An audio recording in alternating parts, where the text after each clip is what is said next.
بسم الله الرحمن الرحيم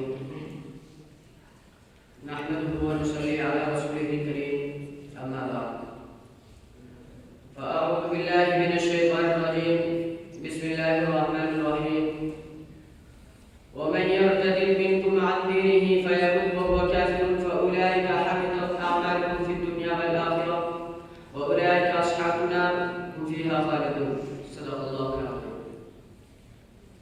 حضرات سامعین بادم کی حکم مستحکم اور اسٹیج پر رونق افروز علماء نظام، آج کے اس مسابقاتی پروگرام میں میری تقریر کا عنوان ہے ارتداد اسباب و تدارک۔ اس وقت عموماً پوری دنیا اور خصوصاً ہمارا یہ ملک طرح طرح کے فکروں کی چپیٹ میں ہے۔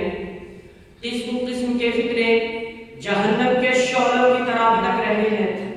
ملت اسلامیہ اس وقت فکری اور الحادی فکروں سے دوچار ہے۔ عصر حاضر کے فکروں کا پورا رخ مذہب اسلام کی طرف ہے اور وہ دین اسلام کو جلا کر خاکستر کر دینے کی فکر میں ہے۔ موجودہ زمانے کے اسلام سوز، ایمان سوز اور اخلاق سوز فکریں اسلام کے قلب و جگر پر حملے کر رہے ہیں۔ ان فکروں میں ایک سنگین بلکہ نہایت ہی سنگین فتنہ ارتداد کا ہے۔ آج مادیت اور الحاد و ارتداد کا فتنہ اپنی پوری قوت اور شدت کے ساتھ ہمارے مسلمانوں کو کفر کے راستے پر دھکیل رہا ہے۔ آج حسین کردار نئے نئے روپ میں ہمارے سامنے آ رہا ہے اور ملت اسلامیہ کو بہلا پھسلا کر فلاح و نجات اور کامیابی و کامرانی کے راستے سے ہٹا کر تباہی و بربادی کے گڑھے میں جھونک رہا ہے۔ غضب ہے یہ مرشدان خود بھی خدا تیری قوم کو بچائے، غضب ہے یہ مرشدان خود بھی خدا تیری قوم کو بچائے، بگاڑ کر تیرے مسلموں کو یہ اپنے عزت بنا رہے ہیں۔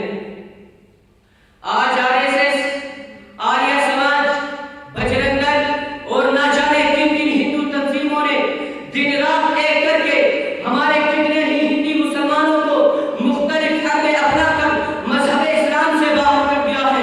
ملک کے گوشے گوشے سے الحاد و ارتداد کی خبریں موصول ہو رہی ہیں۔ یہ ارتداد مسلم نسل کو تباہ و برباد کر رہا ہے۔ آئے دن ارتداد کے روح فرساں اور دل کو چھلنی کر دینے والے واقعات سامنے آ رہے ہیں۔ یہ ارتداد مسلم نسل کو تباہ و برباد کر رہا ہے۔ کہیں پورا خاندان مرتد ہو گیا، کہیں پورا خاندان مرتد ہو گیا، کبھی کسی وسیم رضوی جیسے بدبخت شخص کے ارتداد کی خبریں سوشل میڈیا پر وائرل ہوتی ہیں۔ ان کے علاوہ ارتداد کا سب سے بھیانک چہرہ وہ ہے جس نے مسلم لڑکیوں کو اپنا نشانہ بنایا ہوا ہے۔ واٹس ایپ، فیس بک اور مواصلاتی ذرائع ابلاغ کے ذریعے پہلے ہماری بہن بیٹیوں کو اپنا دوست بنایا جاتا ہے۔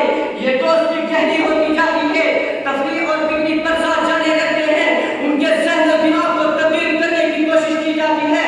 ادھر ان لڑکیوں کے والدین کی زندگی میں دین نہیں، گھر میں دیندارانہ ماحول نہیں، قرآن عظیم الشان کی تلاوت اور تعلیمات نہیں، اپنے ایمان کی حفاظت کا کوئی پاس و لحاظ نہیں۔ اسکارف اور کرتا صرف فیشن کے طور پر پہن لیا جاتا ہے۔ بچوں کے برتھ ڈے پر ان کے مسلم و غیر مسلم بوائے فرینڈ کو مدعو کیا جاتا ہے۔ الحاد و ارتداد اور تشریق و ارتیاب کے مرکز بنے ہوئے اسکول، کالج اور یونیورسٹیوں میں مخلوط تعلیم حاصل کرنے کے لیے گھروں سے نکال کر آزاد چھوڑ دیا جاتا ہے۔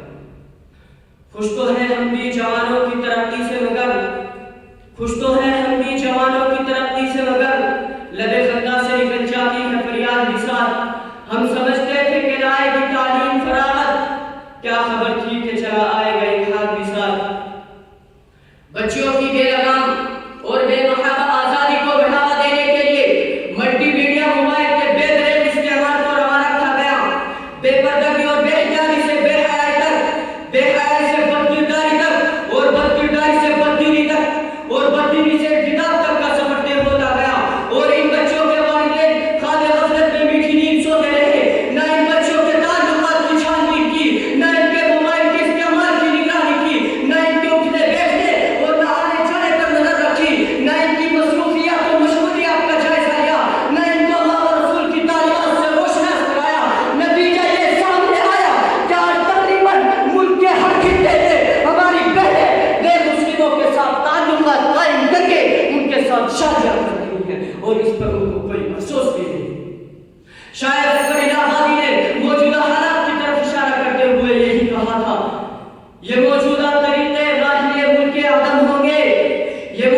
طریقے غالب ملک آدم ہوں گے، نئی تہذیب ہوگی اور نئے ساما بہم ہوں گے، نہ خاتونوں میں رہ جائے گی پردے کی یہ پابندی، نہ ایسا پیچ زلفوں میں نہ گیسوں میں یہ خم ہوں گے۔